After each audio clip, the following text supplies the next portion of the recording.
Peace. Welcome to the Knowledge Yourself radio show. My name is Teray.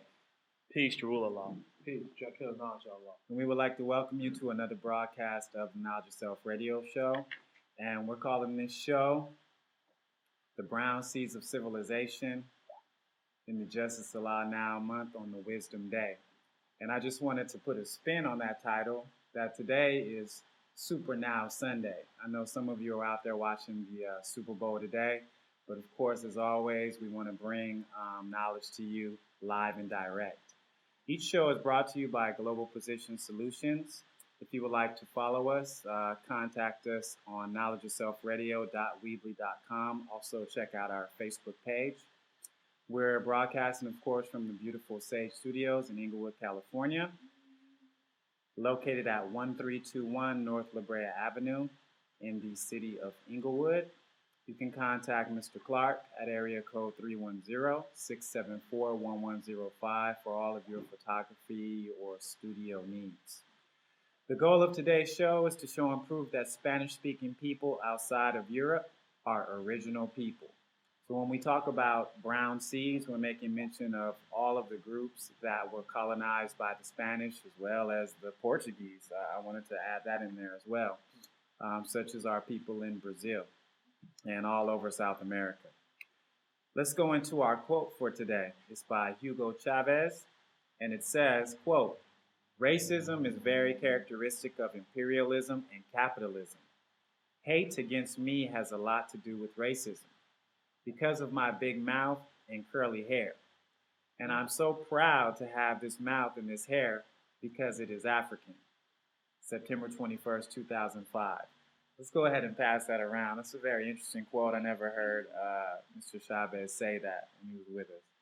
Yeah, I think, for me, I think it's great that he basically stepped up and, showed and proved that, he has original ancestry and he's not like running from it like most people do. So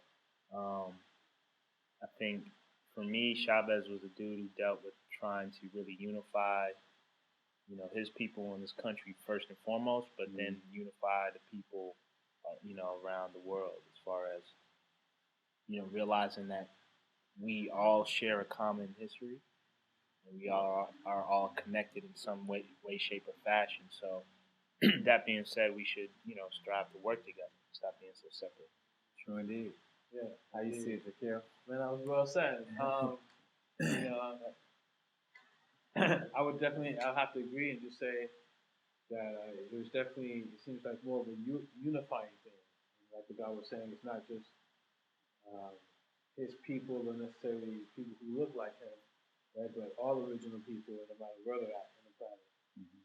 And just kind of bring those people together and focusing on the one of us all being the same people and not separate just because you live over here and look like that, or you may look like me, but you live over there, so that means you're not like me. Right. Bringing them together in one family.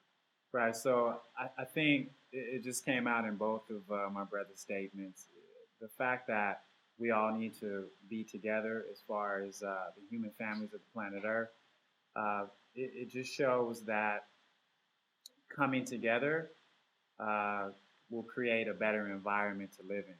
And I think that when we acknowledge, our origin and who we really are based on history, then we can better come to understand how to solve some of the issues that confront us as human beings on the planet. Yeah. So I think that's a very important quote right there. Yeah, and I want to also say the first part of that, right, where he says racism is very, very characteristic of imperialism and capitalism. Mm-hmm. So everywhere you go where you see those systems in place, you're going to see a system of racism put in place. And that system of racism, I was actually just learning about this the other night. That system of racism is going to look the same everywhere you go on the planet. Mm-hmm. Right? You're going to have the darkest of the people at the bottom, and then the lighter you go, the closer they get to better spot or whiteness, you know what I mean, and being higher up in society. Mm-hmm. So I think that's an important statement that then not to be overlooked, is that no matter where you see those two systems at, you see that form of racism. Right. That same kind of separation to go on. Yeah, I think that's the main piece, is that there's a connection between racism, imperialism, and capitalism. Right. And I think he's really dropping a lot of wisdom within that. Like, if you just take it on face value, you think he's talking just about racism or him really, being proud of his African side. But I think he's really dropping a lot more wisdom in it, based on showing you that racism, imperialism, capitalism are interconnected. And once we realize that, we'll be a lot better off. Mm-hmm. You know what I mean? Definitely. Great responses there. So we're going to go ahead and move into today's current events. Let's give it over to the God, Jakil Knowledge Allah. Peace, God. Peace. So I've got a story. Super Now Sunday. Or Super No Sunday. Yeah. Oh, yo, I already know the winner of the game. Okay. Yeah. I want the winner? You guys want the winner? Yeah, give us a winner. The winner are the people who own the Super Bowl. All the stations that got paid lots of money to host commercials. You know what I mean? At outrageous prices. New York. Yeah, New York. They're winning. TSA's winning. They got employed there, so they're winning. The Army, they got a big contract there, so they're winning. Right. Yeah, so those are the winners of the Super Bowl. If y'all didn't know, now you know. Put your money on it. But my story is coming from the dailymail.co.uk. And I find this a very interesting article, especially since you have RoboCop coming out very soon here. So this is talking about how Google has a new lens that they're going to put in your eye for diabetics that will be able to monitor the tears in your eye to see if your level drops below a certain point. Wow. And give you a warning. So, at face value, that sounds like a great thing. Then they go on to talk about a little bit more what they can do and what they maybe hope to have in the future, as far as that just being, that going from Google Glasses to just having that contact lens that goes into your eye, and all the other things that allow you to do. It'll let you, plug yourself into your car and then be anything that I guess is on the internet, right? So now you'll be able to look at your house, like literally look at your house from your eyes. So they're saying you really be a cyborg or an android at that point, right? You have one eye that would function as a full-time eye, your other eye would be half eye, half Google Glass thing. Wow. I mean, the advances being made in technology is just, it's kind of eerie. It is kind of We have to ask ourselves, where is all this going? And more importantly, in the long term, with all the money spent to make these types of things, how is that going to benefit humanity immediately? Right. You know. I mean, so they're talking about making superhuman. Mm-hmm. I think it'd be real, or the more efficient way to make a superhuman would be providing food, clothing, and shelter for Right. the person, right? So if you give a person, they don't have the stress of not having a place to live. Mm-hmm. They'll be healthy in the mind, right, which allows for a healthier body. Now, if you give them proper food that's not GMOs and that comes from good soil, that's not tainted, Right. that has all the vitamins and minerals they need, then their bodies will be stronger, right, and they'll be able to do more. So that's a superhuman right there. Mm-hmm. Right. That didn't even cost you 10, 20 years of science research and who knows how many billions of dollars, right? It's very simple. Feed the people. Yeah, thank you for that, God.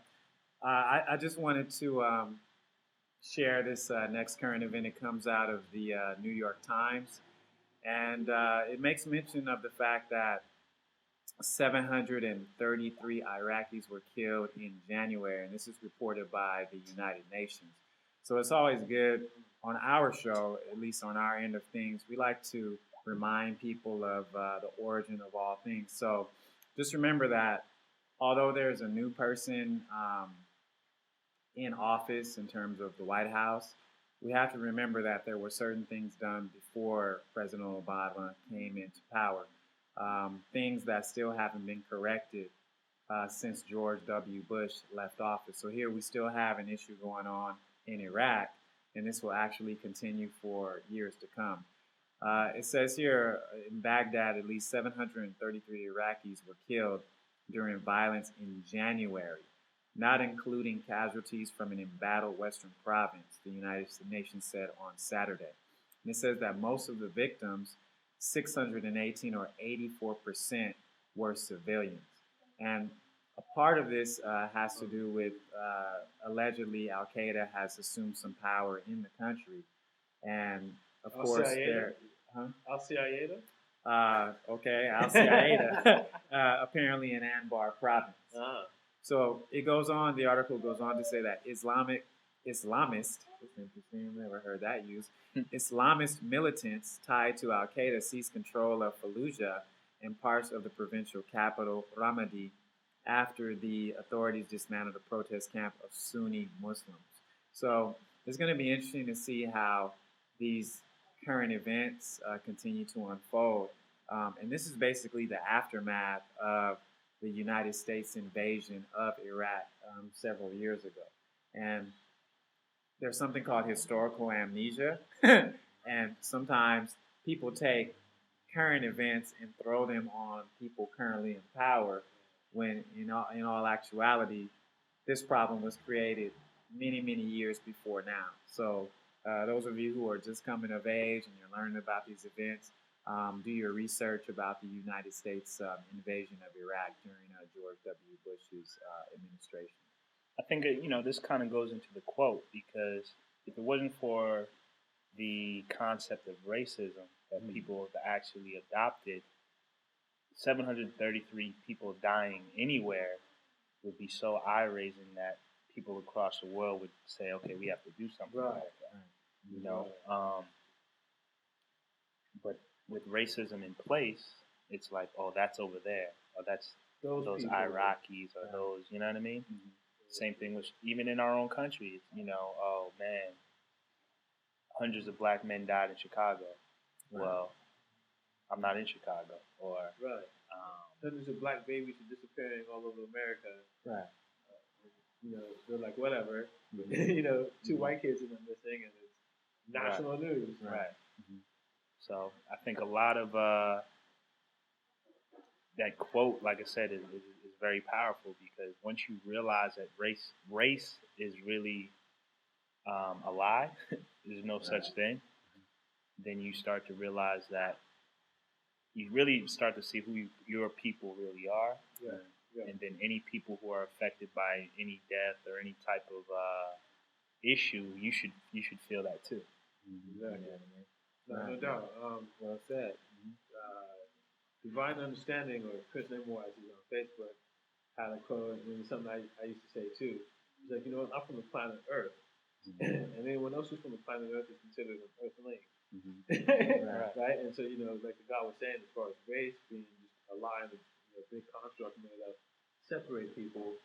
Man, we all live on the same planet. Any kind of wrong justice done to anyone should just be wrong justice done. People should look at it that way. Yeah, it's like you think about like water. Water comes in many different forms, but it's still water. Right.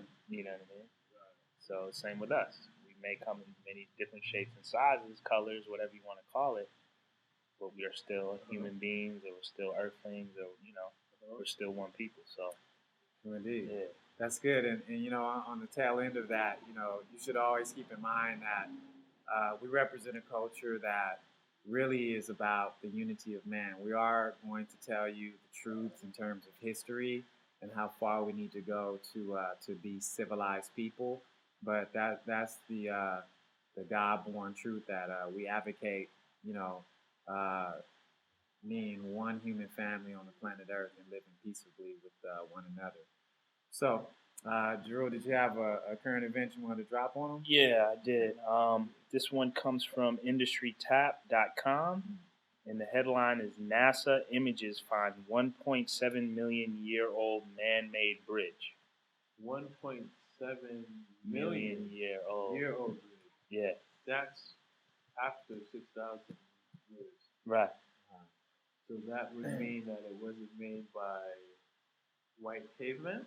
No, it was not made by white cavemen. Wait, so people existed before then? Do tell. Right, and they had the ability to make bridges. Right. Wow. And actually have the ability to make tools, like we talked about last week.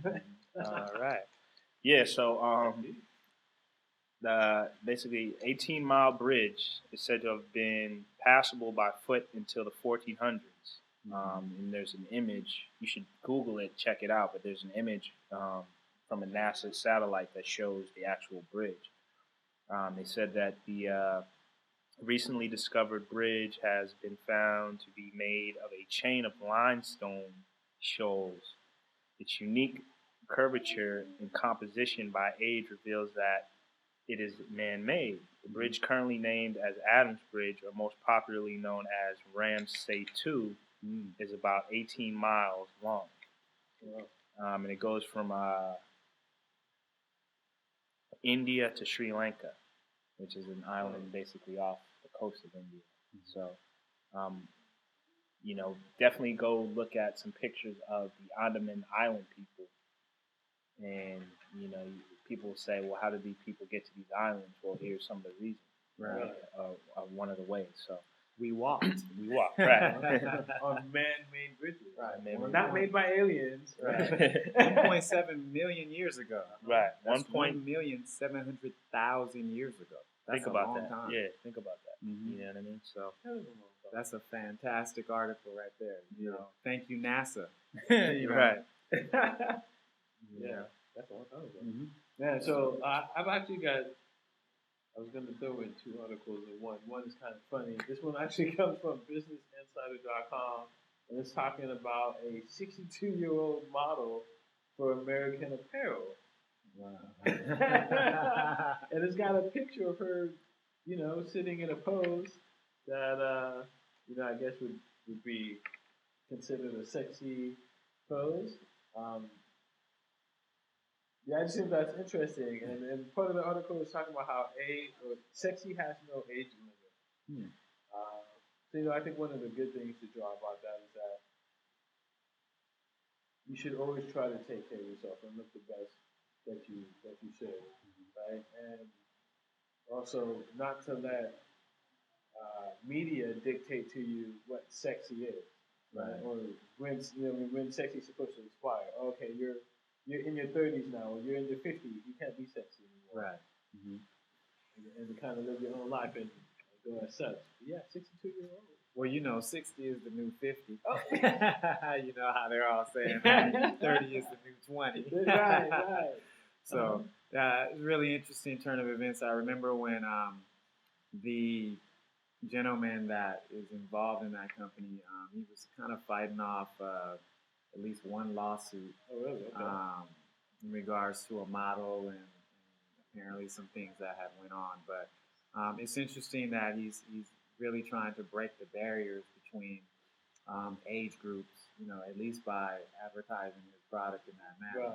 Right. I haven't seen Polo do that yet. It'd be interesting to see if it starts to trend. Right, exactly. Then you start seeing all age people Right. in commercials. Modeling clothes. Thank you for that, brother. As we continue, we do have another current event in regards to the severe drought. It's being published in all major papers anyway. This one comes from the New York Times, and it's in reference to the fact that literally our water supply, at least in Southern California, is mainly supplied by, I want to say, an aqueduct or an agency in Sacramento. So according to the paper, they literally turned off the faucet, so to speak, until the drought that we're now experiencing ends. And from what they're saying, what scientists have been saying and all agencies involved, that this could possibly be the worst drought that California has seen in like 500 years. So what they're encouraging people to do is to use less water, of course. Don't water down your driveways, among other things. I know a few of the cities hit by it, one of which would be on the city of Ontario. Okay. So it's going to be interesting to see how these events develop. One of the things that comes to mind is there's a movie called Flow, Flow, and in that documentary about not only the water wars that are going on around the world, but it did say that the supply of water in Texas would actually run out in 2014. So it's going to be interesting to see, as we do our research on this, how this is all connected, to Texas. So turn off your water if you're not using it. No sprinkler system. Do a quick, water of your grass or what have you, and conserve as much water. And of course, get disaster prepared because, when there's drought, you have earth movement. So, keep that in mind. Good article. True indeed. Yeah. Check that out on the New York Times or in the LA Times. Also, check out the God Therese video about preparedness. He did a great video and kind of some stuff to have and how to prepare. So you don't want to be caught. What was that in Atlanta, right? When the people, the snow came down, and you got people who are stuck, they're completely unprepared, don't have any food, no nothing, just sleeping in stores. Speaking of Atlanta, I was actually looking at some videos, some from people who live in that region on the East Coast and various different places that have been hit with a multitude of snow. And there's been a rash of videos where people are actually burning the snow. I checked that out. Yeah, so it's interesting, because you see people lighting the snow, and you do not see any drippage, right? Of the water or the snow melting into water, and they just keep lighting it and melting it, and it starts to turn black. I've never seen snow do that. Nah, so. Me neither. That's interesting. and what we're drumming up later, we are going to hit you with a show in reference to the weather. So, let's please stay in tune with the KOS show. Yeah. So I wanted to give it back to Jakil. I know you have another current event for us. I do. It's deep about the snow, though. It is. Especially when they have weapons like HAARP, where they can create kind of weather things to happen. Chemtrails. Yeah, right. That's interesting. So that one. So this one comes actually from Infowars.com, and it's talking about a police chief being harassed by the feds for going to a meeting of other police chief and police officers for them to reaffirm and re-uphold, kind of like a regrouping of their oath that they took to the Constitution to uphold.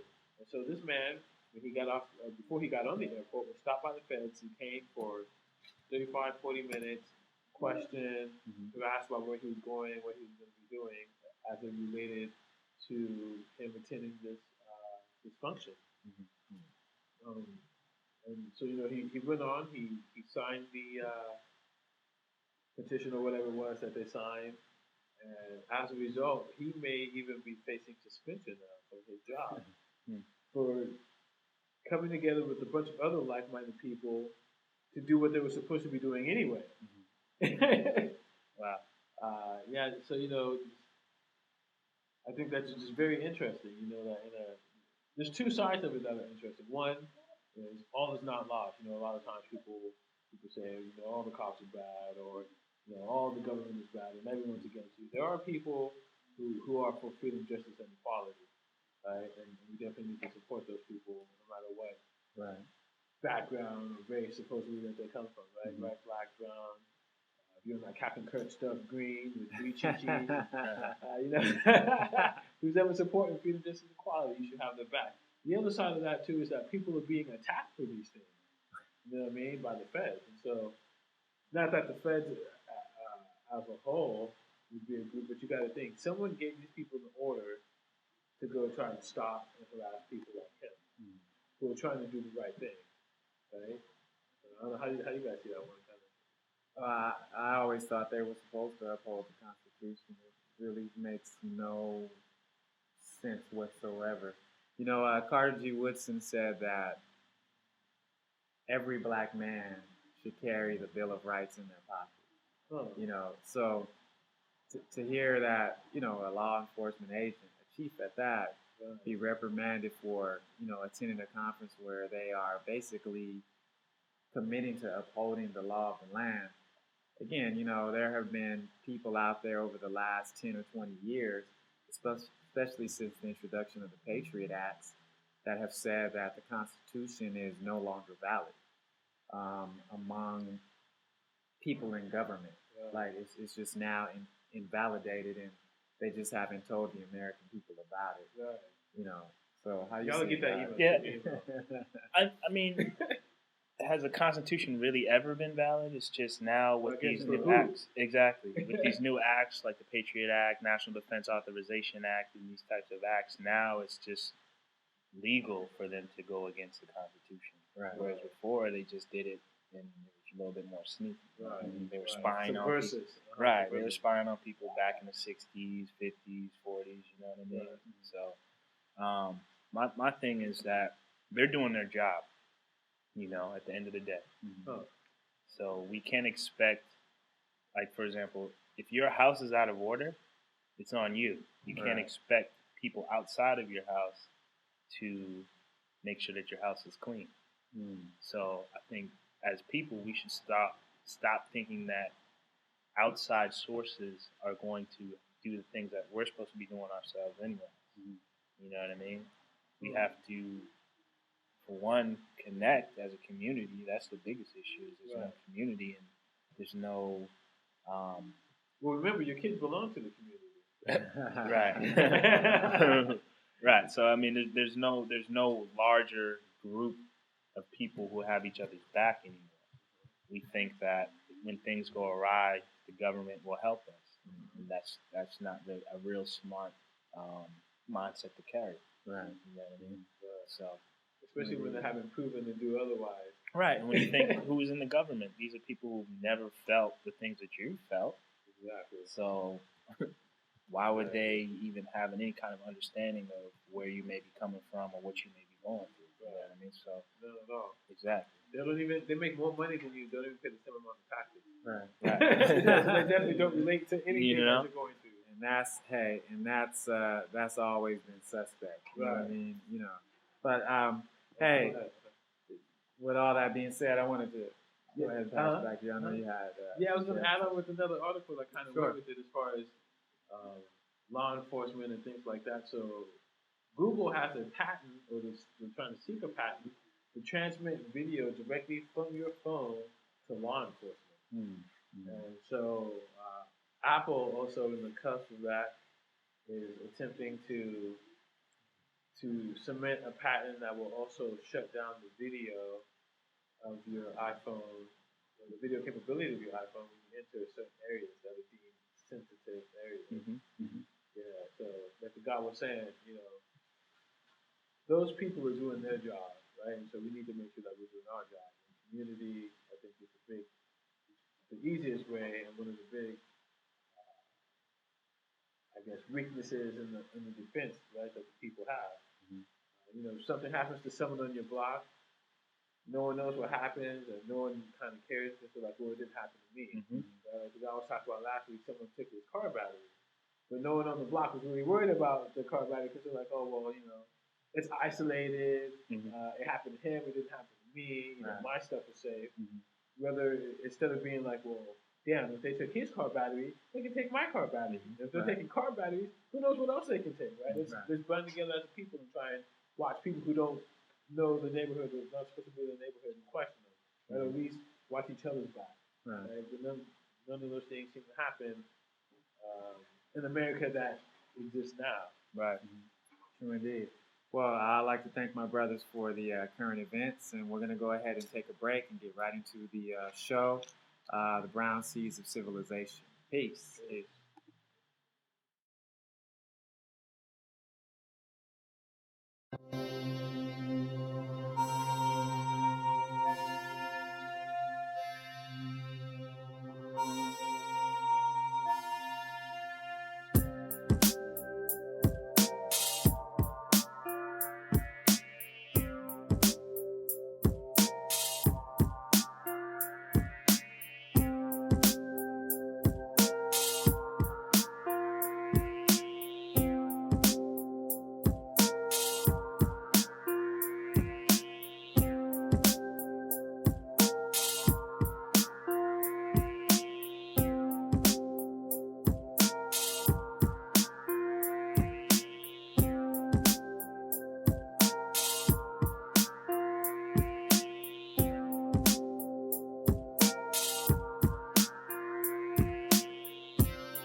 Peace. Welcome back to the Knowledge Yourself radio show. My name is Teray Allah.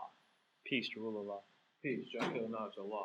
And this is our Brown Seeds of Civilization. And before we begin, let's just reiterate a previous point. This is actually the third show where we've talked a little bit about those of Latino and or Hispanic origin, as is said in today's world. But we're basically the group of people who are going to give you a little bit more of an intense study of the origin of our people outside of the continent of Africa, in parts such as South America, Mexico, Central America, Belize, and Honduras, just to name a few, as well as the Caribbean, being the Dominican Republic. So we're going to begin with the first discussion about our people in Mexico. So let's begin by, first of all, talking a little bit about what Mexico is outside of a country, and more importantly, when people refer to themselves as Mexican, and this is a question I'm proposing to our panel, which is, why isn't calling yourself a Mexican classified as a race of people, so to speak? So, is being Mexican a race of people? That would be, that's the simplest question. Yeah, nah. I guess it's because they come from a factory called Mexico that produces Mexicans. Right. Yeah, exactly. Yeah, I have no good answer as to why people who come from Mexico call themselves Mexicans. That's nationality, right? It would seem that you have another name if you're going to classify yourself as something different. Mm-hmm. Yeah, I think when you start to look at things like race, then science goes out the window. Mm-hmm. When science goes out the window, irrational things become accepted. Mm-hmm.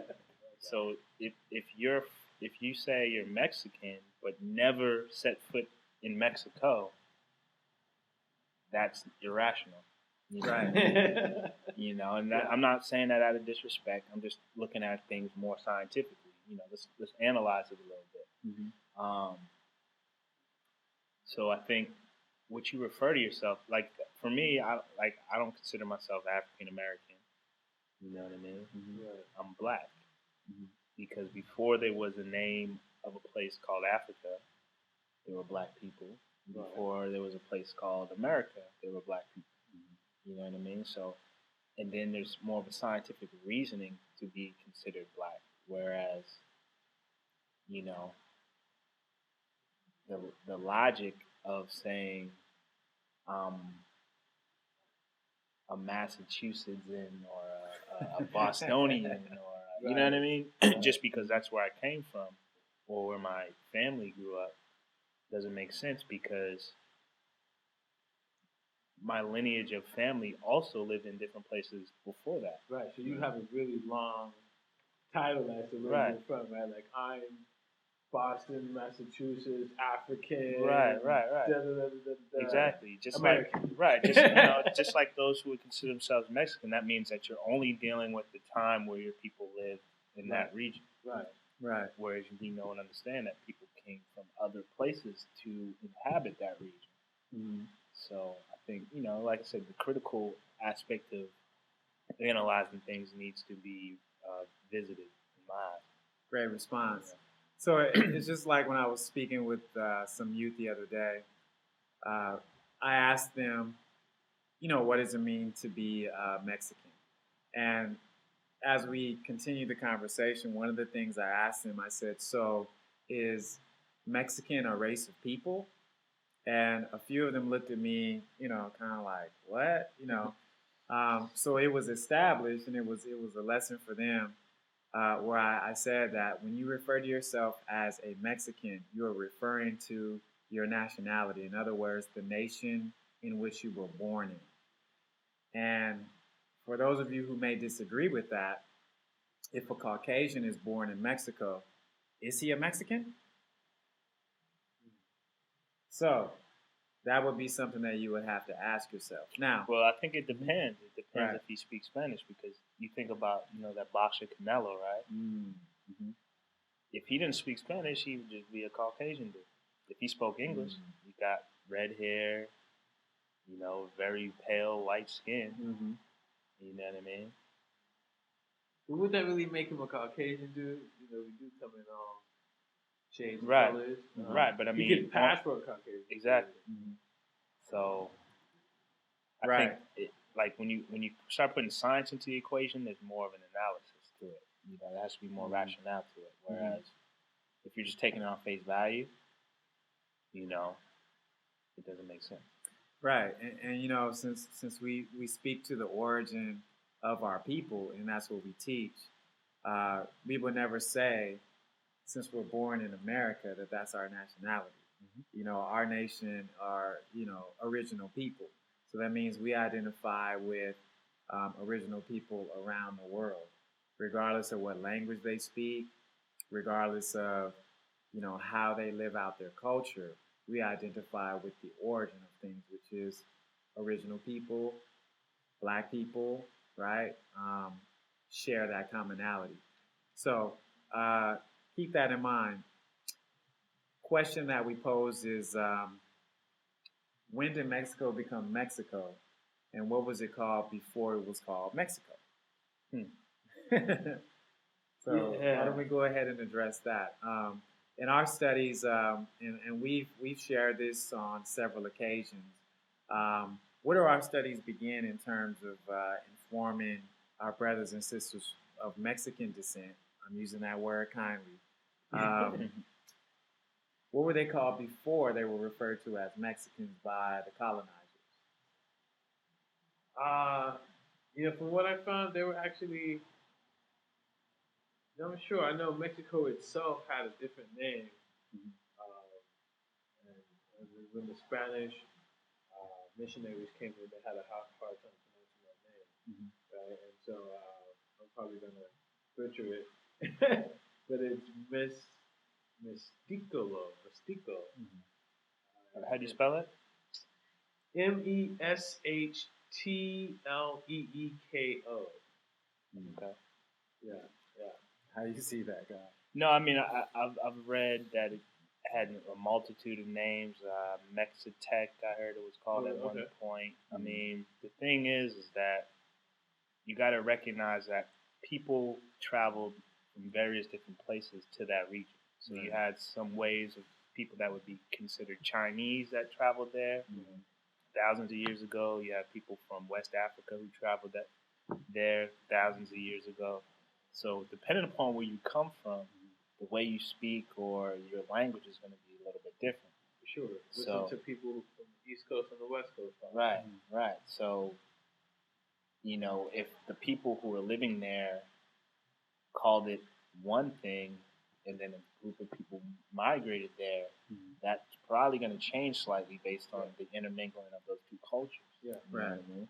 So if you read They Came Before Columbus, I think one perspective that we've shared is the reality of the Olmec civilization who traveled to the shores of Mexico thousands of years before the Europeans, led by the Spanish. And of course, there were people already in this part of the world when those early explorers arrived. If you look back in history, the major empires in Mexico, just to name a few, would be the Mayans. And the Mayan Empire stretched from Mexico all the way down into what's known as present-day Guatemala, if not farther than that. And they have pyramids to prove it, as well as the Aztecs.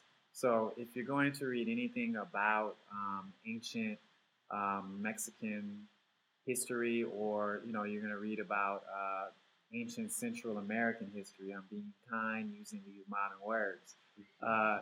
Those types of things are going to come up, and I'm just going to, you know, validate my argument with what the brother said, is that our people refer to themselves as many different names, and we can't use a European lens to classify our people. You know what I mean? I mean, we're very multidimensional. We're many-sided. Yeah. You know, so that's definitely something for a further discussion.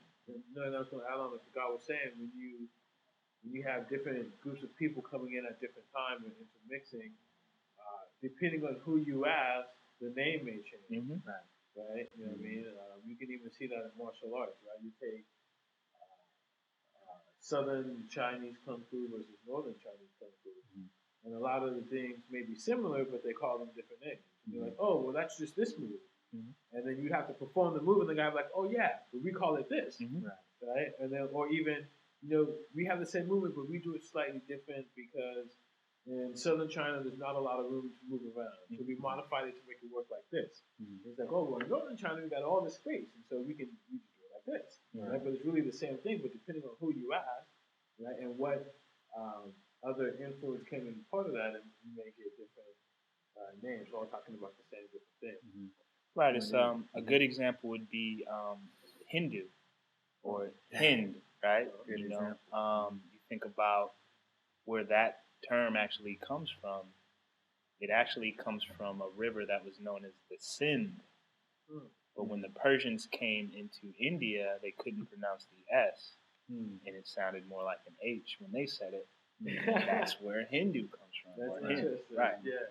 So it's Similar thing happened in Mexico when the missionaries came over. They couldn't pronounce the SH word, so they changed the name. Exactly. Good response. So one of the things that we also talked a little bit about was the idea of the Mexican and African cooperation that took place for hundreds of years, and actually that relationship is still a reality because, again, we're not advocating the separation of original people. So when I refer to someone from Mexico as a black man or a black woman, of course, they're going to be shocked and say, why are you calling me that? Or they might get a little offended. But that's when the education comes in. Yeah. So there's a really interesting article that we brought today. It's out of the Journal of Negro History, dated January 1st, 1916. And actually, this particular publication was included in the 1994 edition. So it means that more than likely it was republished. But there's an article titled "The Blacks Who Freed Mexico." And a lot of what this reveals is the struggle that was led side by side between so-called Africans and so-called Mexicans in the country of Mexico to kick out the Spanish colonizers. So I just wanted to share a couple of names, and you all can just add on anywhere you like. One of the names, and I've come across this name, and I really would like to allow myself a deeper study, but you know how it is, there's so much to study. Become familiar with a man by the name of Vicente Guerrero, and there is a state in Mexico called Guerrero, and there's a really good reason why. He was one of the people who led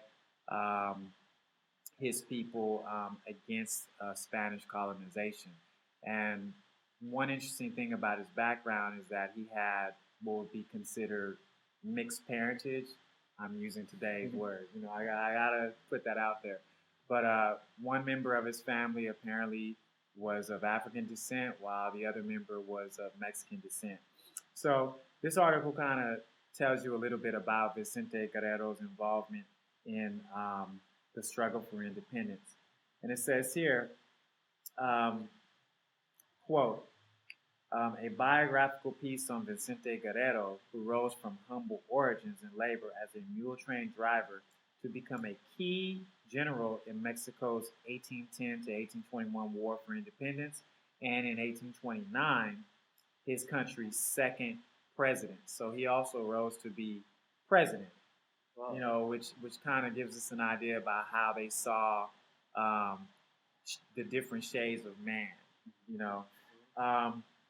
Aside from that, I mean, because we could kind of go on, but Emiliano Zapata. I have so many of our brown brothers and sisters that walk around here with Emiliano Zapata, and you don't know that his face on a lot of those shirts that were drawn is not an accurate depiction of how dark the man was. If you have an opportunity, just maybe put in a search online for Emiliano Zapata, and there are some pictures, some black and white portraits of him, and he's basically Emiliano. The last name. Zapata. Okay. And if you put in a search for the brother, you're gonna see that he has really dark skin. And again, as was revealed through history, one member of his family was of African descent, the other member was a native of Mexico. So we can't allow colonization and everything else in that mix that's bad to take away our brother and sisterhood, or what I would consider our one people origin. You know what I'm saying? So how do you all see that? Like, what led to the separation between what we refer to as black and brown people? What would be some of the factors? I think when you look at the Spaniard and when they came, and the obviously the indoctrination that went on, the language being forced on the people. I think the major barrier is the language right now in this day and time. But when you start to force yourself on a people, by raping them and other different things, the way those people look is going to change a little bit. You know what I mean? But to this day, you can still find, so-called Mexicans that are almost the same skin complexion as me. Sure. Right. So that says a lot. So pardon me. Mm-hmm. If you had a Caucasian group come and basically force their genetic, for lack of a better word, mutations on you, and you're still not really showing those mutations, then what did you look like before those people came? You know what I mean? True indeed. But yeah, I think the biggest thing that separates the black and brown people today is the language. If you think about it, if we didn't get colonized by the English-speaking people, say if I'm talking, black people, if we were colonized by the Spaniards and we were speaking Spanish, there would be more of a connection. You know what I mean? And then again, if people dealt with more signs versus the actual race, they really think race is something that exists, then there would be more of a connection also. But that, like I said, that indoctrination, imperialism, and capitalism are all interconnected. Because think about it, if you identify with your black side, how profitable is that? How much money are you going to make off of that? Really, you know what I mean? So it's almost like, let me sweep that under the rug because it doesn't really benefit me to have that as in the forefront. Exactly. So. Well, I think you raised a really good point, because just in that I can hear that there was some form of a devised plan between Europeans, because if I remember correctly, in many of my studies of history during that colonization period, it was matter of there was competition, but the Europeans didn't necessarily use a whole bunch of resources to war with one another over territory. They all kind of went and laid claim to the lands that they felt were theirs, the ones they could arrive to first. And then I'm sure that it was just public knowledge that, okay, this particular part, it belongs to the Portuguese. And these people were very, devious in knowing that if you have different countries within proximity of each other, you have the peoples on those countries enslaved, and you have them speaking different languages, there's no way they would be able to unite. Right. Yeah.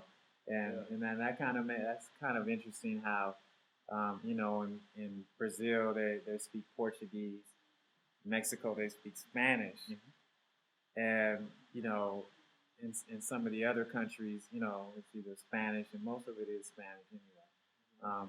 You just kind of see that dynamic.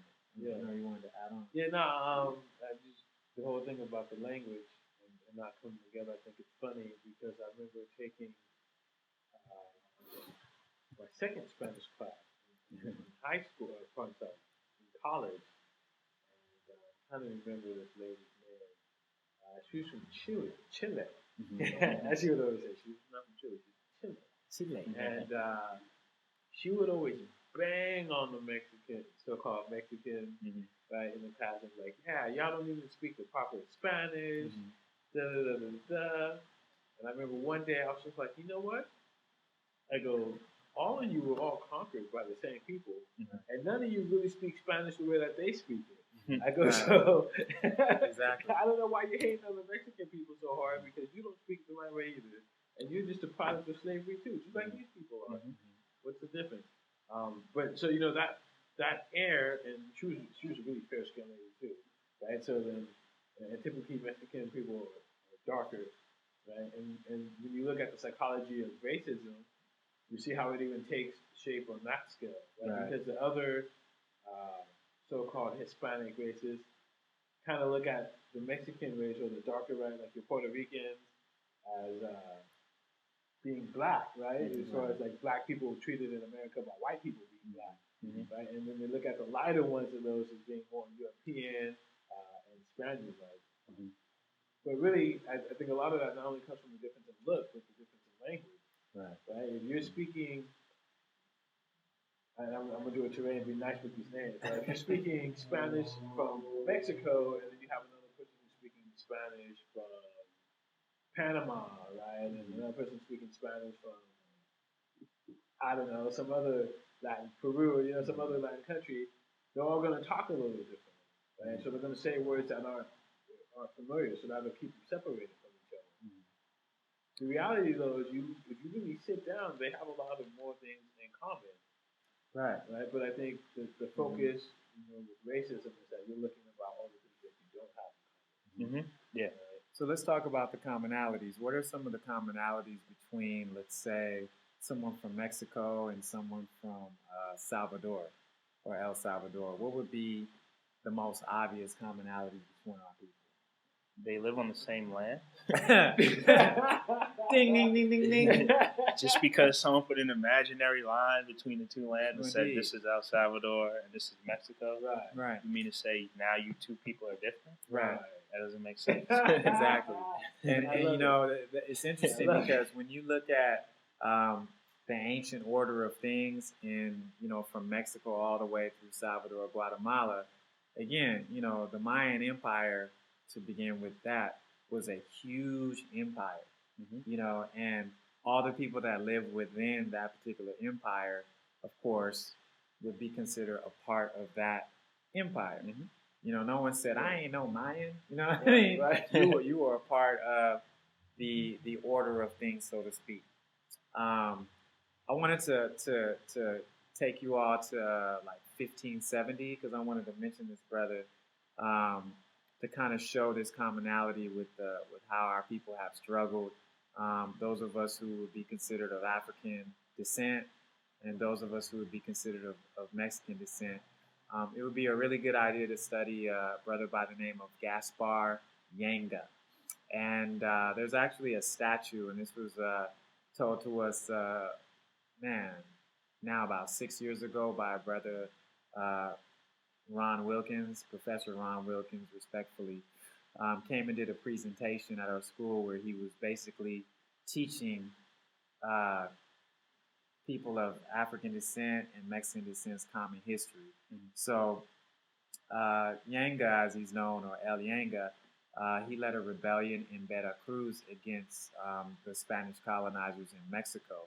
And if you look at the history of Veracruz and Guerrero and all these other places within that coastal border of Mexico, you're going to find a large population of dark-skinned Mexican people, which they call, some people call them African Mexicans or Afro Mexicans, but we just call them black people, along with the lighter shade of our brothers and sisters.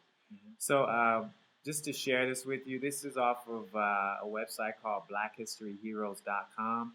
And I particularly like this one because they have a really interesting statue. But it says that between 1570 and 1609, Yanga led his followers into the mountains located in the vicinity of Pico de Orizaba. Isn't that a street out in the valley? Orizaba? Wow. I don't speak the ancient tongue, but I think this says Chitlutepec or Star Mountain. So we'll go with Star Mountain. Although that sounds very Yeah, nice. that's different. It's just like saying Xochitl, the highest mountain in Mexico. The Cofre de Perote, Zongolica, and Olmec regions. So it says that by 1600, it is reported that the Yanga Maroon settlement, or Palenques, I'm going to spell that for you because you're going to see this again when you do your studies. Palenques was joined by Francisco de la Matosa and his group of African Maroons. And all of this occurred before the independence of Mexico from the Spanish crown. So that's a really great and rich history of how people came together, you know. So I think we should kind of keep it moving. And I wanted to know, and this is an interesting thing because I know the guy Jarul poses and give it to him. Why do Americans identify with speaking Spanish and chastise a non-Spanish speaking Mexican when that language is forced on them? Yeah, that's one of the questions I've always wondered about. It seems that for a person to be considered Mexican, it's not so much you had to even really grow up in Mexico, but you just have to speak Spanish. Right. You know? And if you don't speak Spanish, you're not Mexican.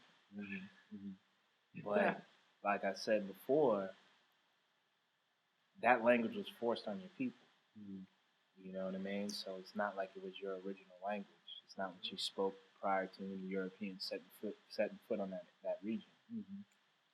So it just confuses me when that is the barometer for being considered a Mexican. You know what I mean? Yeah.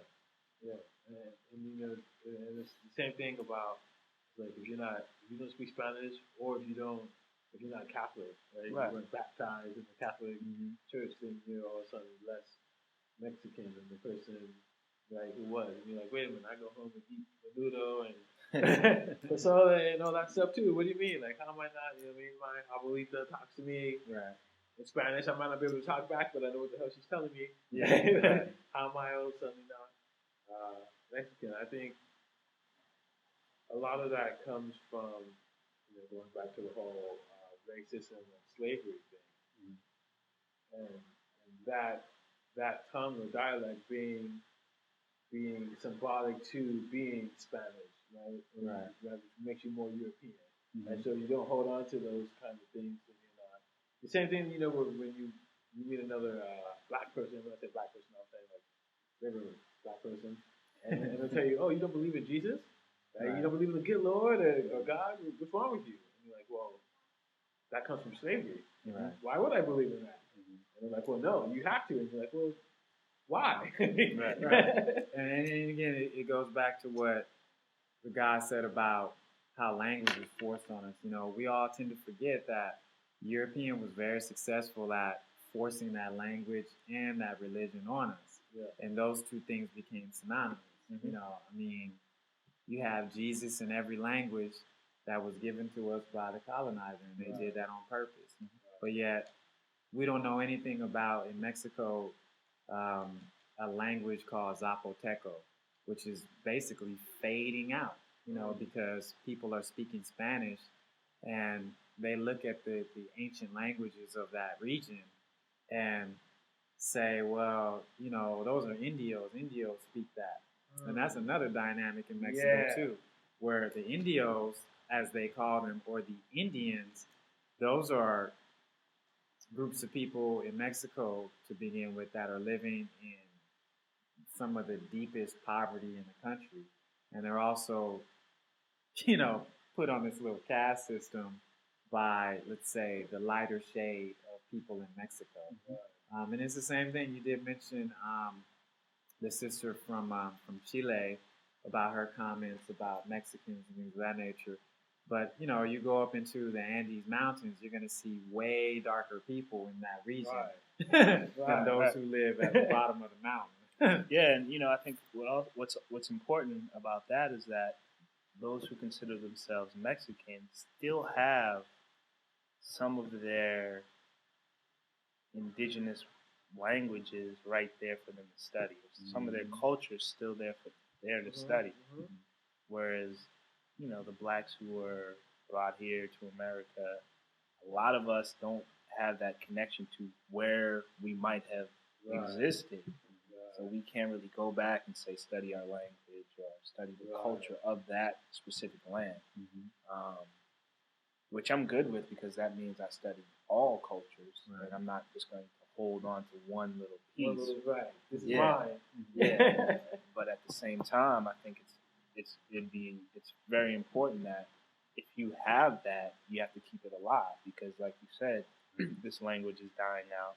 The people are dying out. So at some point, they won't be there anymore. Mhm. And how that'll really remove you from the connection of who and what you were prior to any European. You know what I mean? Mhm. Right. Yeah, no doubt. And so I have a statement and a question.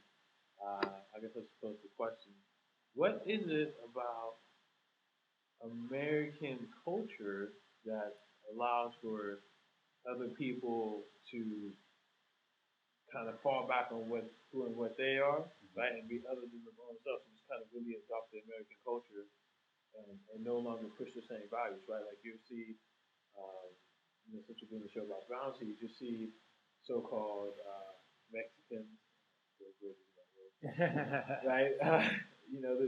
They come to America and they start working whatever, and then they don't teach their kids Spanish. So like, well, you're in America now, you should learn to speak English. Right. And then so they stop teaching their kids about those things. Mhm.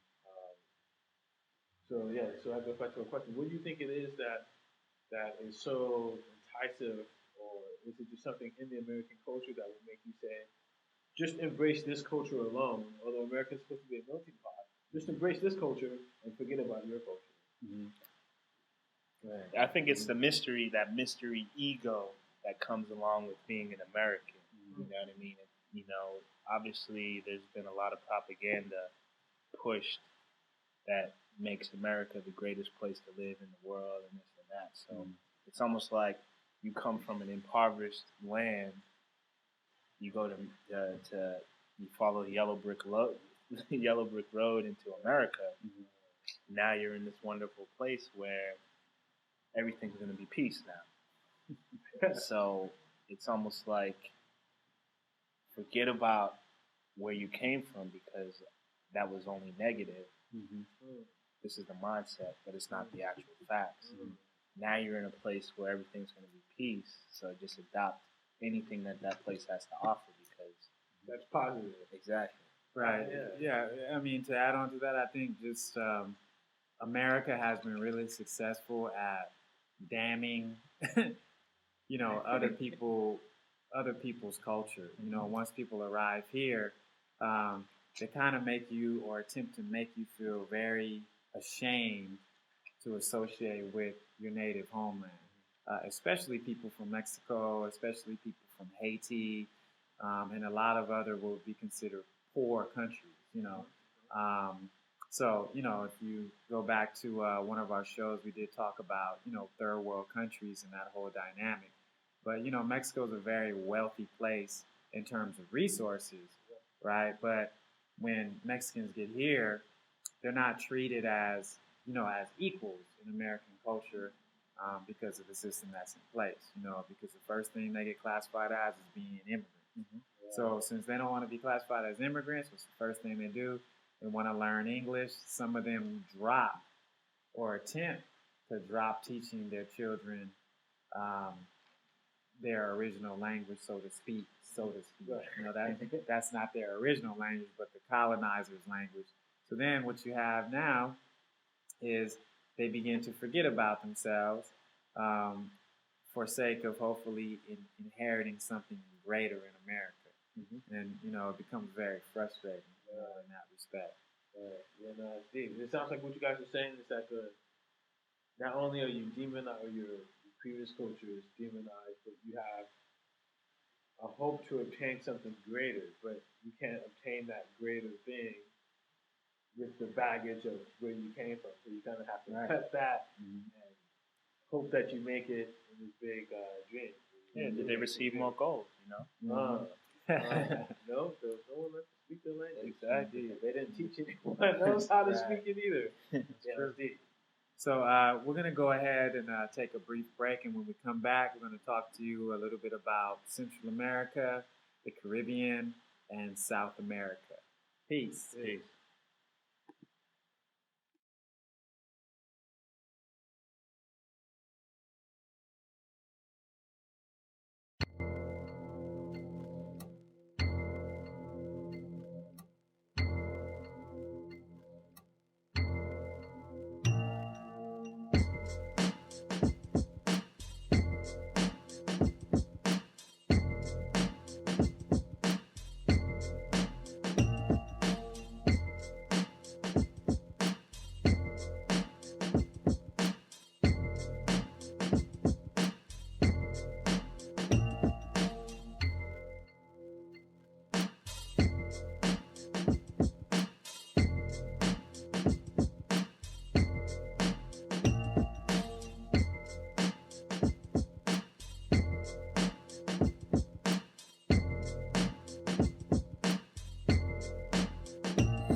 Peace. Welcome back to the Knowledge Itself show. My name is Teray Allah.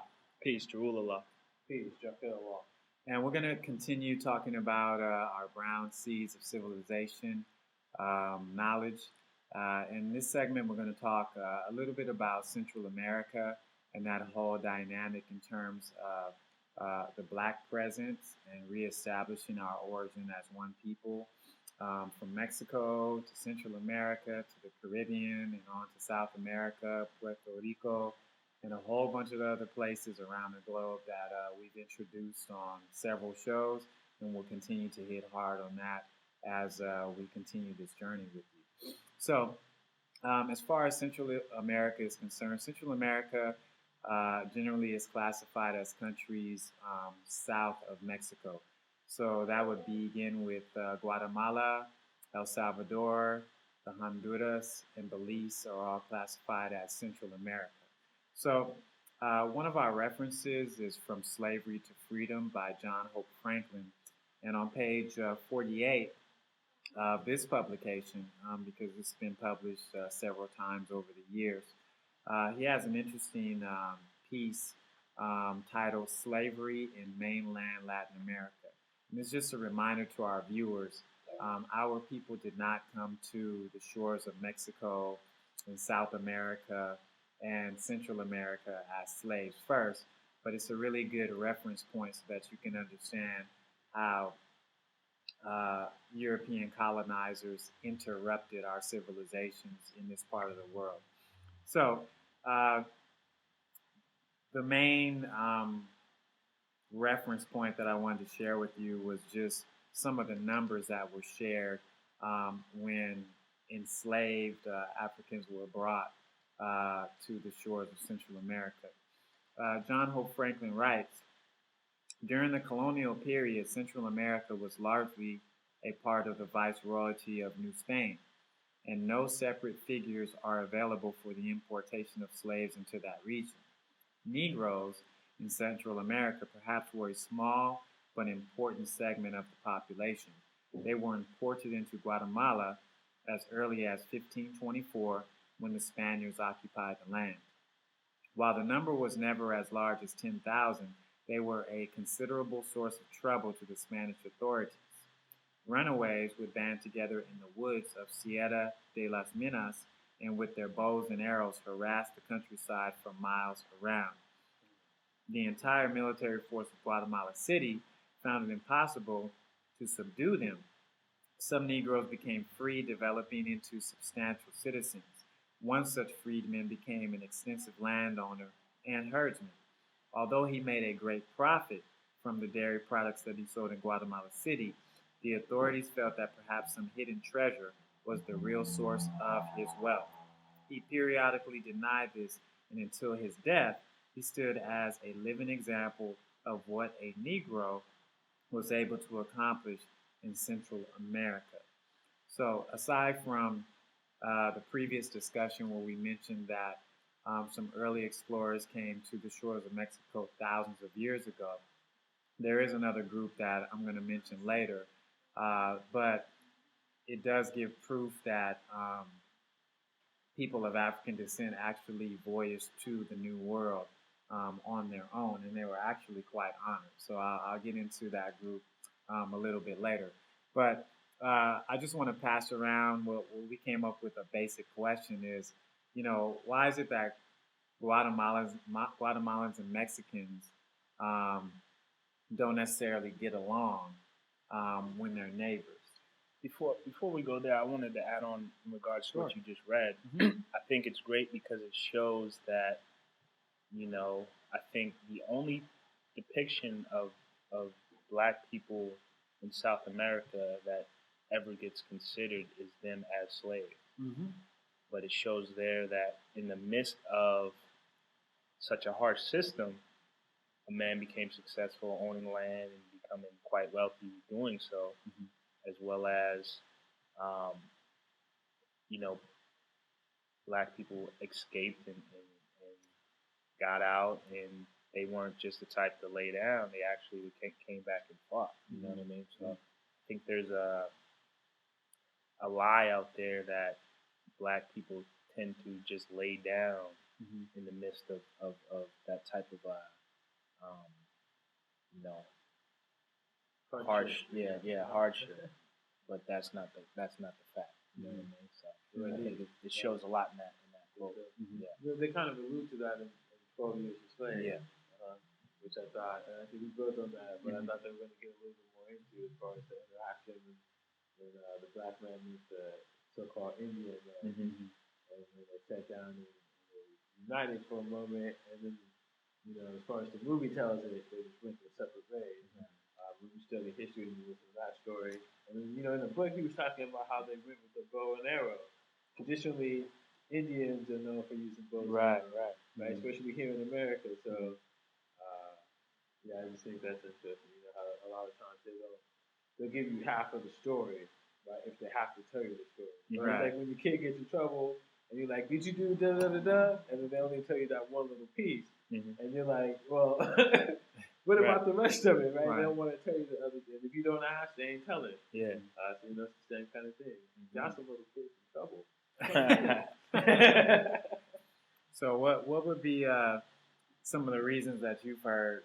Because we all have black women from Mexico and or El Salvador in our lives. So what if you've had that discussion? What have you heard in terms of the supposed conflict between Mexicans and Guatemalans, and then on to Salvadorians and Mexicans?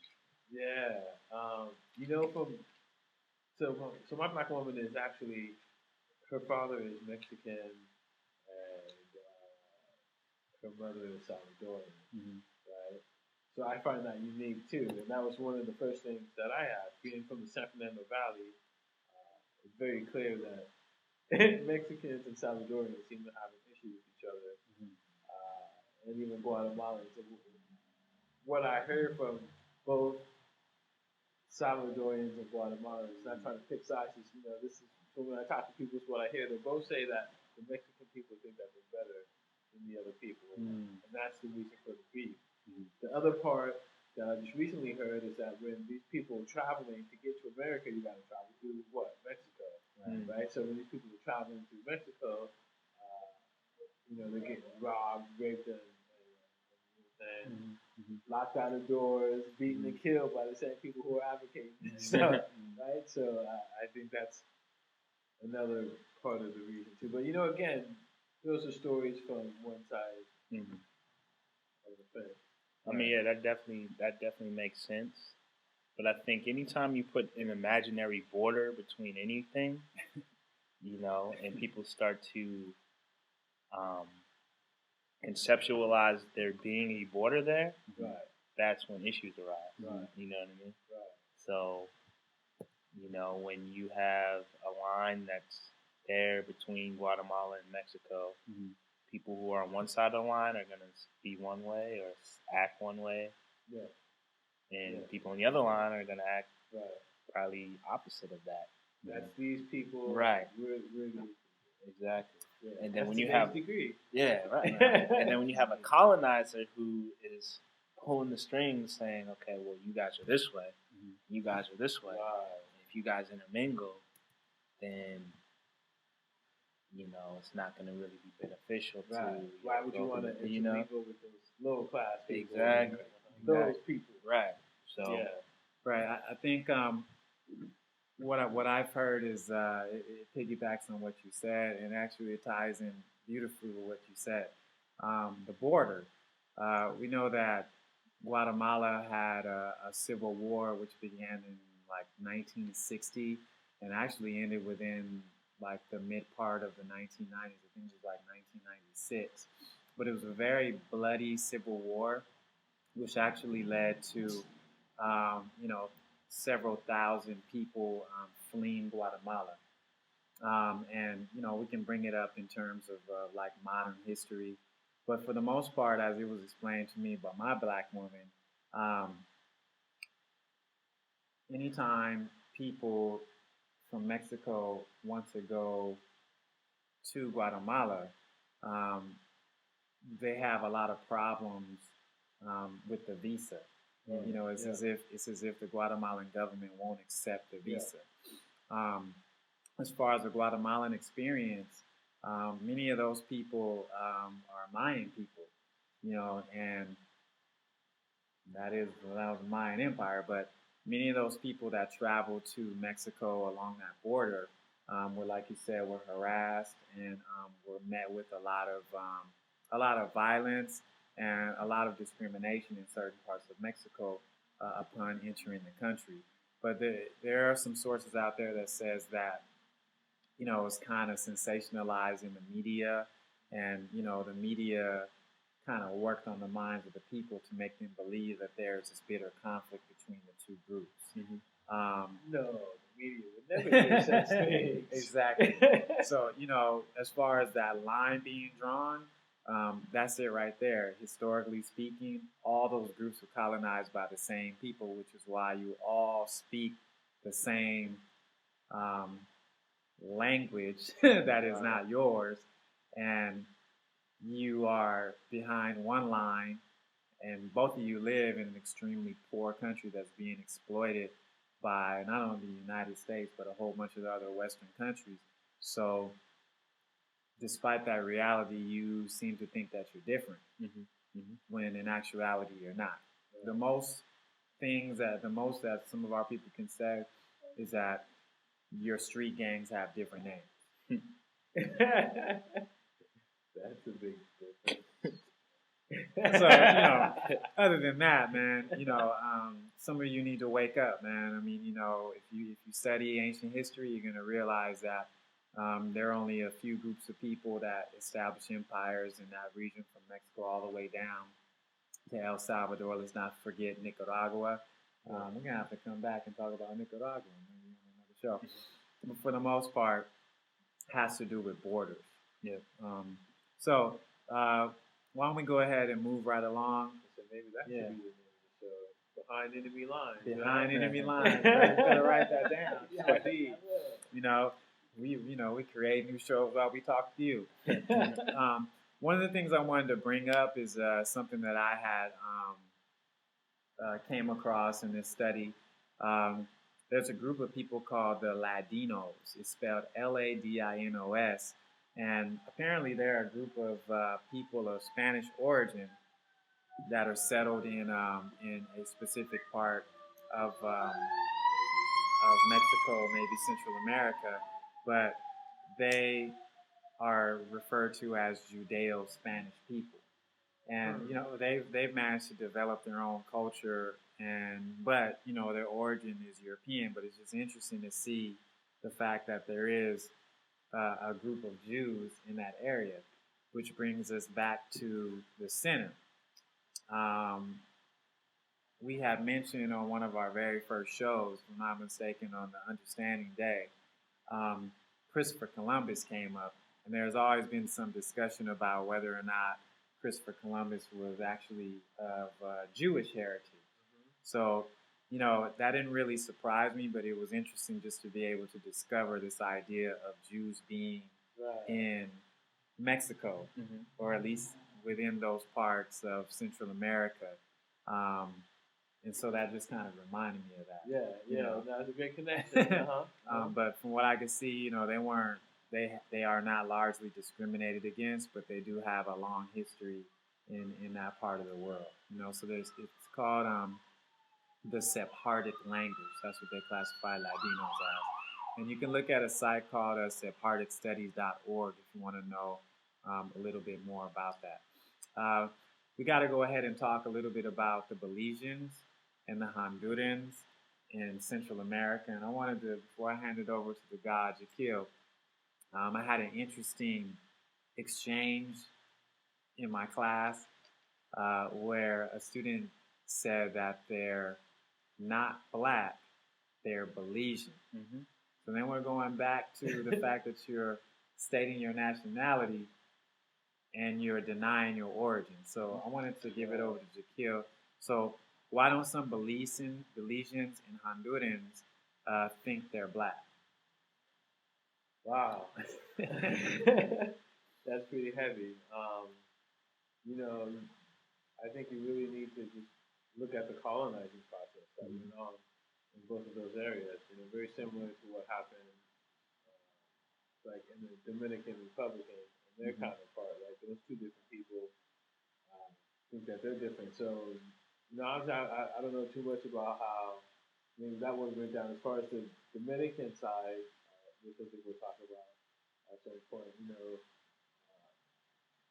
Those people wanted to get their freedom, and since they were being oppressed by one people, the whole separation and the wanting to be on your own and be free and independent caused them to separate and say like, okay, we're not black because that was symbolic of those people who were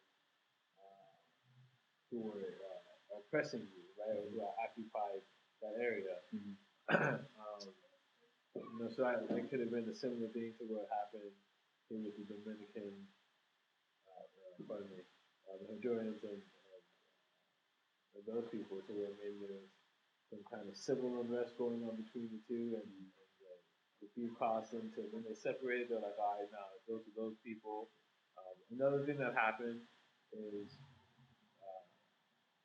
those people had to come in and work at lower wages, right? And so, because they did that, they were kind of like the migrant workers, and they didn't get treated equally. So because they were untreated and had their own issues, their kind of particular black got associated with being a negative thing, right? So you wouldn't say that you were black, and then they used the word that you said, India, which I thought was interesting because they're not Indians in that area, right? But they still use that terminology to try to associate themselves with being something other than black. Right? So it could have been a case like that too, where black just had a certain kind of stigma. We talked about that, how even in cartoons today, right, you see the black image is like that Sambo image. That's one of the things that you definitely saw in the Dominicans. But when they show statues, they got the ultra black statues, the big pink lip. So you wouldn't want to be associated with something that looks unattractive like that. Right. Yeah, and then you just think of the obviously the foundation of indoctrination came during the times of slavery and things of that nature. But you got to look at what reinforces those stigmas nowadays. Think about like a lot of the television shows that would be considered brown seed television. You look at the darker skinned people, they tend to be the intellectual or not in the shows. Or not in the shows, but what's McCullough Caliente, or we was just watching it, but man, and not the front. There were a lot of beautiful women on that show who weren't dark skinned. That being said, there weren't any dark skinned women on the show to represent that counterpart if there was a dark skinned woman who was beautiful. You know what I mean? So yeah. Right. So like those are the types of things that reinforce what was already put as a foundation. You know what I mean? So you got people. You could even think of it from the standpoint of, say, people in like Germany, right? Who might there's a lot of black people in Germany, but like a place where there's no black people. They may never have met a black person in their life, but already have a certain preconceived notion about the people based on what they saw on television, on the internet. So, that's what's reinforcing what was placed as a foundation. Right. You know what I mean? So I think a lot of that has to do with why certain groups of people in different areas try to not associate or disassociate themselves with being black. You know what I mean? Because when I went to the Dominican Republic, I was talking to this one guy. He was like, "Wow, you look Dominican." I'm like, "We are the same people." Right. You know what I mean? Right. But for me to say we're both black, he would have been like, no. You know what I mean? Right. So it's just that it's the concept that has been kind of ingrained on our mentality. That's the issue. So you were going to hit them with the Garafunas in Honduras. So yeah, who were the Garafunas? Okay, well, the Garafunas are actually people who come from Africa and inhabited those areas. And there's also his story of history, right, where they say that those people came from slave ships that that were taken over, whatever, and crashed on the shores, and then, you know, the people actually had to try to make some kind of civilization to humanize these people. Um, you know, and it could very well be a possible mix of both, right? Because we know that they did take slaves from the areas and try to incorporate them into different areas. And like the guy was saying, they want to paint the story of our people just saying, oh, okay, we're going to be slaves. And they're saying, let me go ahead and put these chains on for you. And I'm going to just hop on this boat right here. Okay, cool. Where you want me to sit? Right. And it wasn't like that. You know what I mean?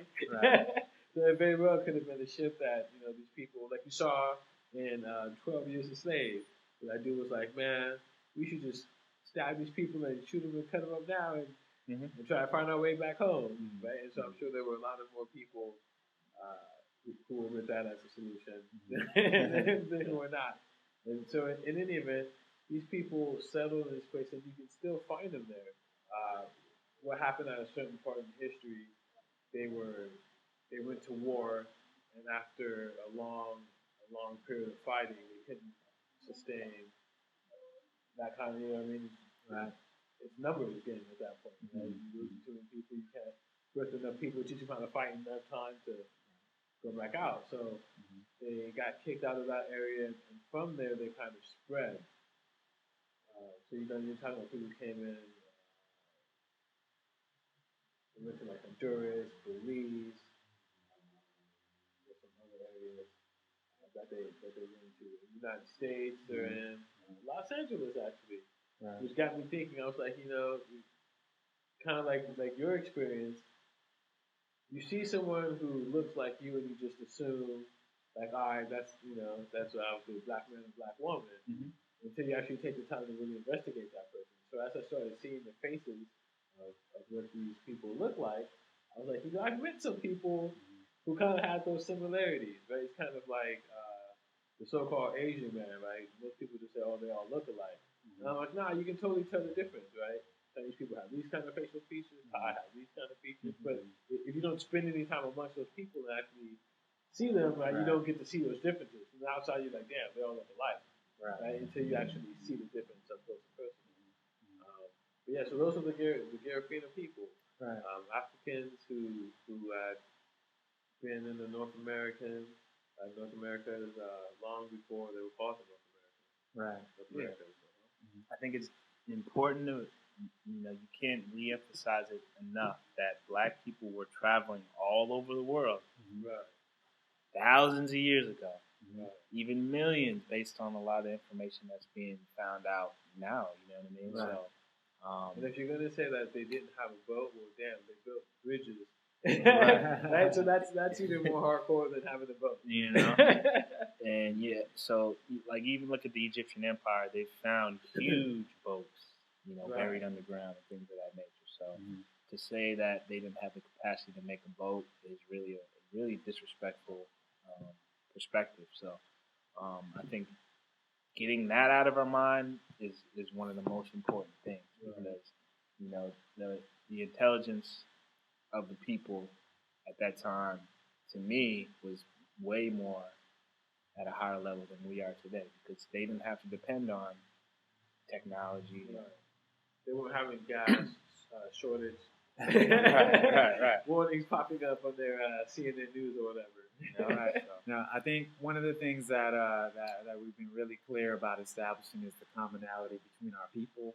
And just to piggyback on what you said, we were already here. You know, it was just some people found us here, and you know, as opposed to living peaceably with our people, they decided to take over and take away from. I think one of the things that is really important to study is the commonality between our people from Egypt to the parts of South America, as well as Mexico and Central America. One of those commonalities are the step pyramids. So I have an article here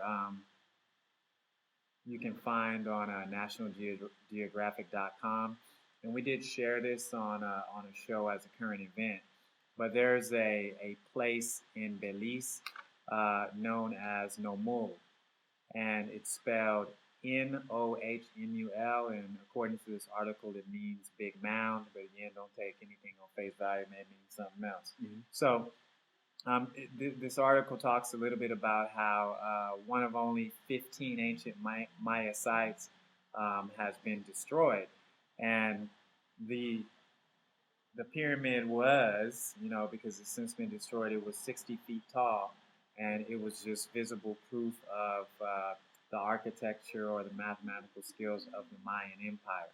So according to this article, they're still investigating and trying to bring to justice the people who are responsible for doing that. But here we are, we have all these monuments around the world, and you have corporate interests that come to the surface, and they see those types of monuments as being useless, it's the equivalent of a shack or whatever the people thought, and they're destroying our monuments. So it's really important that we keep those things in mind.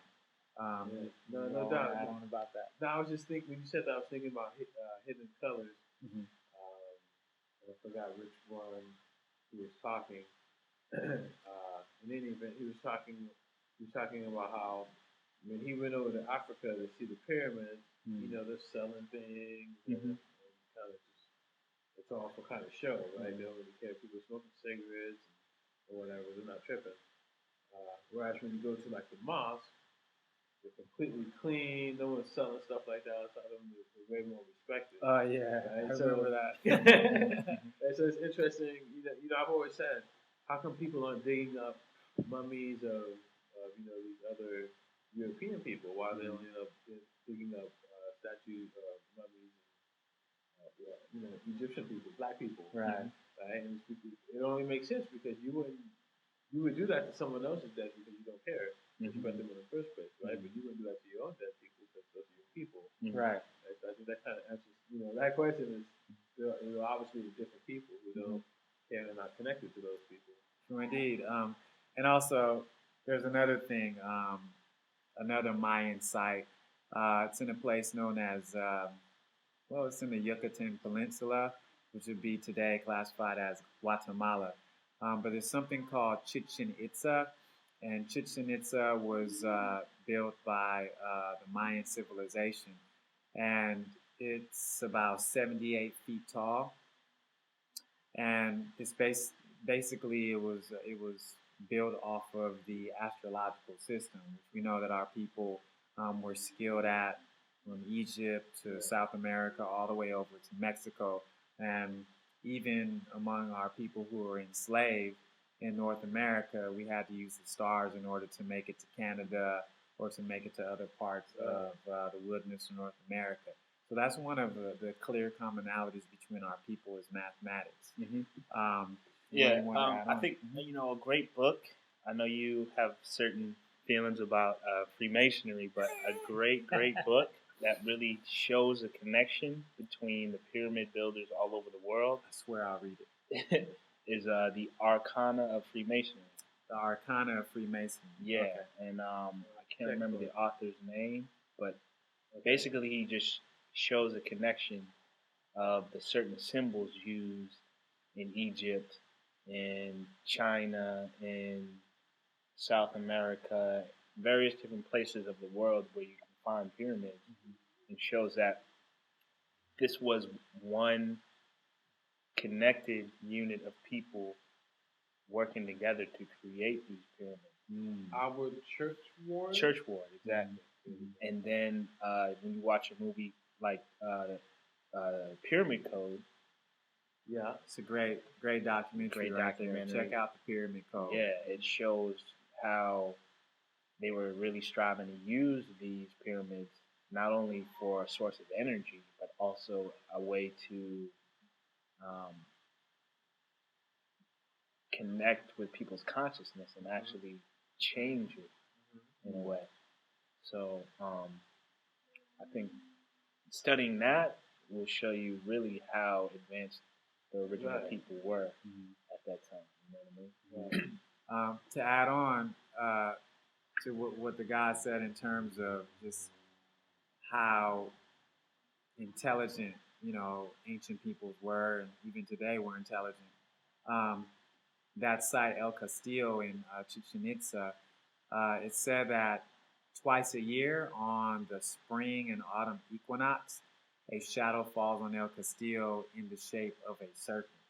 So, you can actually look at some documentaries. There was a researcher who, he's frequented those parts for many, many years, where he kind of discovered that. But, it's just interesting how our building across the board from North America, South America, all the way over to Africa, mirrors each other. Like you said, that one network. Right. You think about the serpent, and when you look at the serpent in Egypt, and how, obviously that was something of prestige and prominence because the pharaohs had a serpent on their crown. So, and the serpent among the Yoruba people, the serpent is very prominent in that culture as well. Exactly.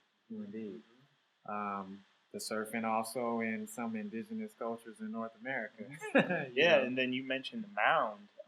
There's actually pyramids that they found in America, but they look more like mounds. They're not necessarily. They don't look exactly like the pyramids you find, say, in the Mayan culture or in Egypt, but they're actual mounds that were built. That if you go inside, you can actually find different artifacts and different things of that nature. So. All through, Texas, Louisiana, so, like I said, it's really endless, the achievements of the original man, when you start to open your eyes and really look and search, I think the other thing, too, is that, a lot of people get it twisted as far as pyramids being burial places, right? Those were schools of thought and education schools. And a lot of that was to keep the information right and exact. In the same way the gods are like, well, you can't get this knowledge from being on the internet. You got to get it from off the ear.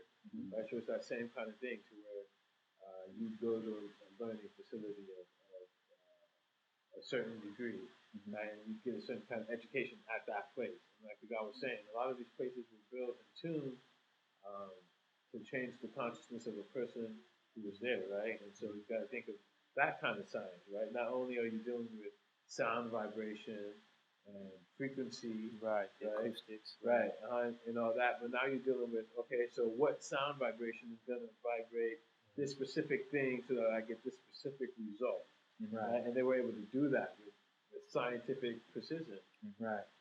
Which means it wasn't an accident. So do we need to discuss the commonalities between Mexicans and Central Americans just in case people missed it? So I was talking about the Garifuna people. Those people were also in those areas in Mexico. Actually, my black woman told me about these because I told her what we were doing for the show. I was like, so where are the black people at? She was like, oh, and she showed me this YouTube video real quick. And I was like, oh, where's Ron? So, yeah, those people are over there. And like I was saying, or like that quote said right in the beginning, dealing with imperialism and capitalism, right? Wherever you see these places go, you find racism, which you need to have slavery, right? Because you can't have slavery without having racism because you're like, well, who am I enslaving if we're all the same people? So you have to divide them based on something, right? And then even though, so the Garifuna people in Mexico are actually off on an island kind of by themselves, and you have to take a boat to get to where these people are. But, it's interesting because when you think about it, if you can make the people of an area hate the darker skinned people of that area, that means you're making people hate the foundation of that land. And if you can do that, then they're easily controlled.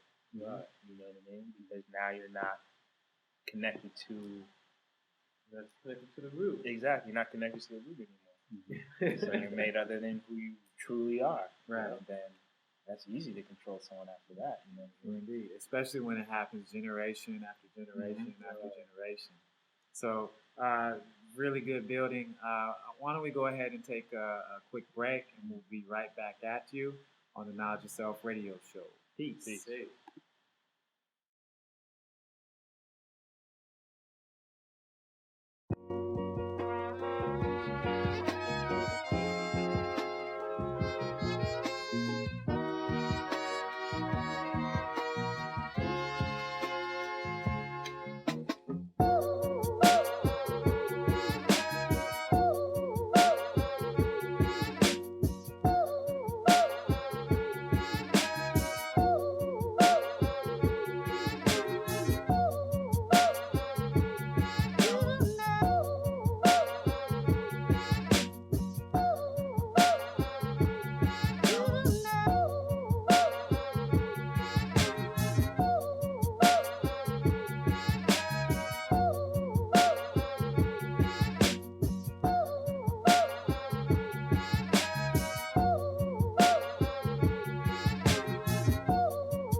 Peace. Welcome back to the Knowledge Yourself radio show. My name is Teray Allah. Peace, rule of law. Peace, Jakil Law. And now we're going to return to our discussion about the brown seas of civilization and pick it up and talk a little bit about the Caribbean. Many people tend to forget that the Caribbean is composed of several different shades of original people. If you were to go to a place called Trinidad or Tobago, not only would you see a small percentage of what they refer to as Indians from India, that is, in Trinidad, but you would also find another larger group of people that have what would be considered darker skin, and then you would have a shade in between that, where they would all tell you that they're from Trinidad or Tobago. So we wanted to begin this discussion and talk a little bit about the Dominican Republic and how that ties into the realization that some of our people in Latin America and abroad, which kind of encompasses the Dominican Republic, still do not identify themselves as being black, so to speak. Despite all the commonalities that we have as people, you still have people in the Dominican Republic and other parts of the Caribbean that don't identify with their blackness. So I wanted to give it over to Jakil to begin the discussion about the bitter divide between Haitians and people in the Dominican Republic. Right. I covered it a little bit when we were talking about earlier. You know, basically the Dominican Republic wanting to be a free, independent nation or people. Want to separate themselves from the Haitians.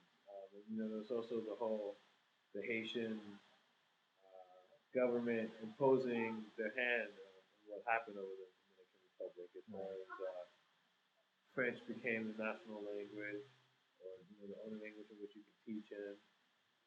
So they had to learn that. They also taxed heavily, if not pushed out or attempted to outlaw Catholicism.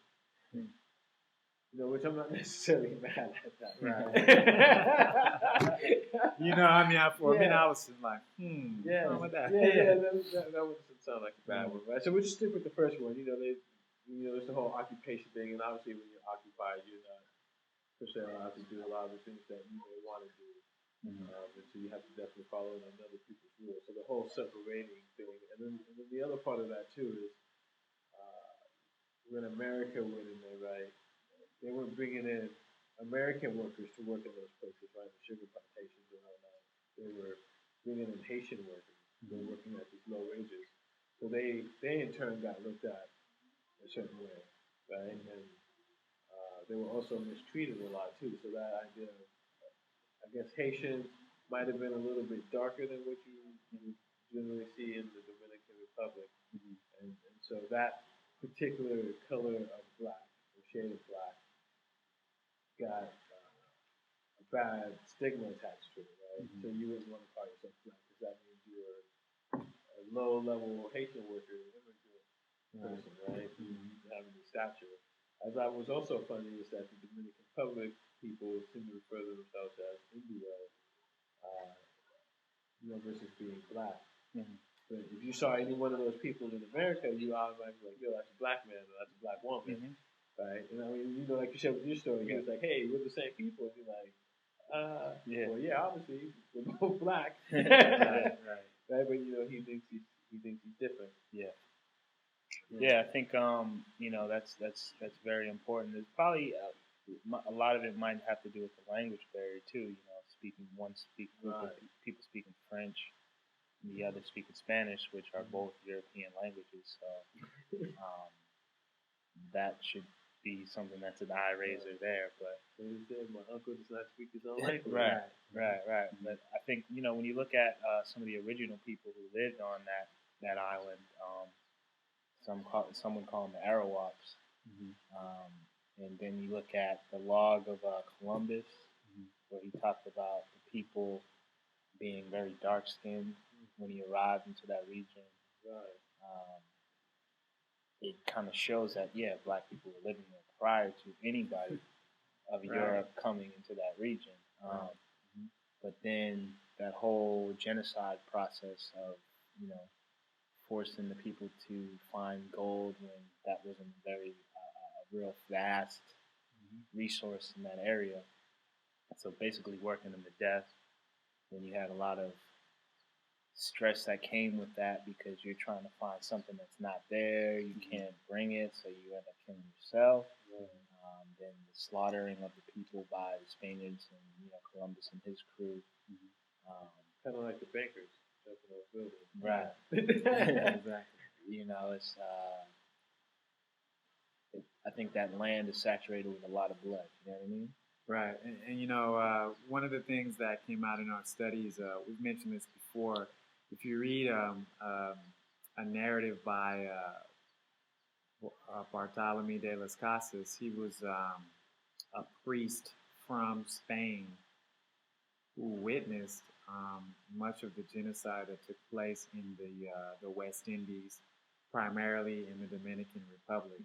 And it's such a vivid description of just how Spaniards just carried out the program of genocide in the name of trying to get gold. But I mean, when you look at some of their practices in his writings, I mean, it's just it is so inhumane. You know what I mean?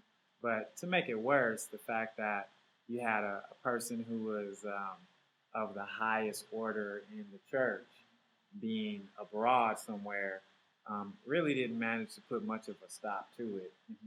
Although he made some people aware in the Spanish Empire about some of the things that were going on, the people that were a part of that still managed to maintain their power and wealth, even though they were, you know, obviously a part of mass murder, you know. Yeah, So, you know, you look back at the Caucasian show, the first Seeds of Civilization show that we did, where we, you know, touched on the mentality of the people who lived in the harsh climates of Europe, and how living in those conditions, coupled with a lot of other different things, lack of, you know, proper nutrition, and you know, living in a dark region, and how those things all affect your psyche. The slaughtering of people isn't a shock because, you know, you see how that mentality, you know, was marinated. Right. So I think to think that that's going to change is kind of a mistake. Because, like I said, in this day and time, it's still happening. Right. You know. And what there was a statement you made about what was going on in the Dominican Republic in terms of the darker people and the lighter people of the Dominican Republic. Yeah, there's you know, I read that right now there's like a harsh situation going on where they're really basically any lighter skinned person is going against any darker skinned person and trying to get them out of the Dominican Republic, like basically saying that you're a Haitian or you're black or you're this or you're that. So there's a divide going on. In this type of situation, things of this nature are causing people to lighten their skin with this lightening cream and, you know, basically trying to change their appearance, all rooted in, you know, that indoctrination, you know, the racism, imperialism, and capitalism. You know what I mean? It's all rooted in that. So. Wow, thank you for sharing that. And you know, the interesting thing is that, you know, in Haiti they speak Creole and French, and in the Dominican Republic they speak Spanish. So here you are, the victims of Spanish colonization and French colonization, looking at each other and hating one another when we're of the same genetic stock. Right. So it just shows that, you know, that's exactly how it was planned. Though. Yeah. So, you know, the only people that won in this particular Super Bowl were the European colonizers. So I like to thank That's my brothers symbolic. for doing this. It is. It's very symbolic. And we can go into the deeper symbolism on future shows because I know exactly what you're saying. It's like, yo, how you speak French and you speak Spanish, and that was one thing before we go into the end of the show. um, you have some Dominicans saying, why are you classifying Dominican Republic as Latin America? It's because you continue to speak Spanish, and Spanish has its roots in Latin, and that's why you've been classified as a Latin American country. So just keep that in mind. You need to do your history, maybe look at some old maps and see where you lost a sense of yourself. Because those maps, man, during De Las Casas' time, look a little bit different than they are today, man. It looks like a little bit more land was allotted to the Spanish than it is now to the modern day Dominicans or Haitians. So, anyone want to add anything before we move to the anchor of the program, the read, view, and do? I just want to say, definitely, do your research to see that, when you look at genetics and you trace it back, especially that Y chromosome, which, when we go into the view, we'll talk about a movie that goes into this, but you trace the Y chromosome back, it's going to bring you to a small group of people from a certain place. You know what I mean? And then you could find that Y chromosome in various places all over the world. So it shows and proves that this group of people traveled all over the world, populate the world. Right. So you thinking you're different than the next man is a mistake, because if you really look at the genetics, you guys are connected. You know what I mean? Right. So nothing comes from nothing. So for people to get from one place to another place, there has to be a connection between those two people. You know what I mean? So. Well, I'd like to thank my brothers for being here with me, and I'm happy to be here with them. Let's begin with the read. You want to do the read? Yeah, I haven't actually had a chance to read it yet, but I've read many books by Supreme and his publishing crew, and he's always thorough. So I definitely would recommend checking out When the World Was Black. And for the view, we suggest you watch a documentary called Journey of Man. Watch another documentary titled The Human Tree, and another documentary titled Blacks in Latin America by Henry Louis Gates Jr. For the do? For the do, if you're so-called Hispanic or Latino, right? Go find there's actually one of those documentaries that we mentioned by Louis Gates, talks about the black grandma in the closet, right? So we urge you to go find your black grandma and get her out of the closet. Her and R. Kelly, right?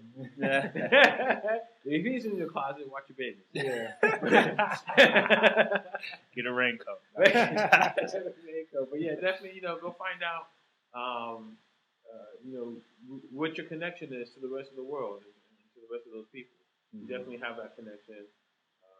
Someone's just not talking about it. So go find out who that is. Right. Celebrate your people. Indeed. So we look forward to being with you again on a future broadcast. And we want to say peace from the Knowledge Yourself radio show. Peace. Last words to kill. Yo, Knowledge Yourself radio. You don't have to go to college to do the knowledge. Indeed. Peace. Peace.